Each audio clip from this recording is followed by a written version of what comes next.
Divorce নামে কষ্টের বালিশে বুক চেপে কান্না করা বান্ধবী আজ দুনিয়ার মায়া ত্যাগ করে আকাশের তারা হয়ে আছে।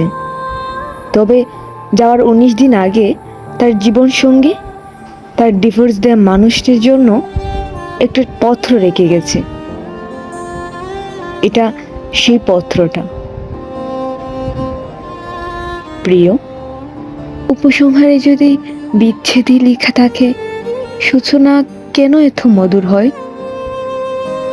আমার জীবন নামক গল্পের বইয়ের কোনো পাতা নন আপনি, পুরো বইটাই ছিলেন আপনি।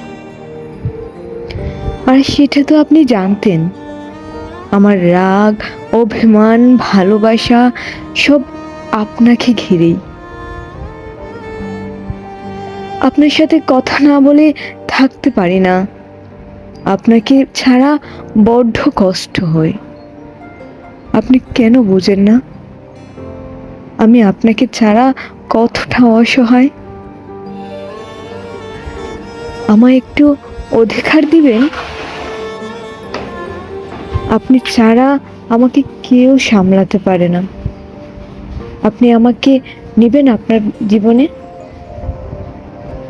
আপনার অর্ধাঙ্গিনী করবেন আমায় আবার? আপনার অপেক্ষায় দিন গুনি। আমাদের আবার কবে দেখা হবে? আমার জন্য সময় হবে আপনার?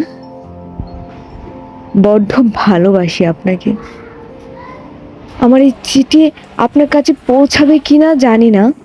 অপেক্ষার প্রহর কত যন্ত্রণাদায়ক, কিভাবে বোঝাবো আপনাকে। আপনার অপেক্ষায় রইলাম। ইথি, আপনার। কি লিখবো ভেবে পাচ্ছিলাম না, তাই খালি রেখে দিলাম। আপনি দেখলে পূরণ করে দিন।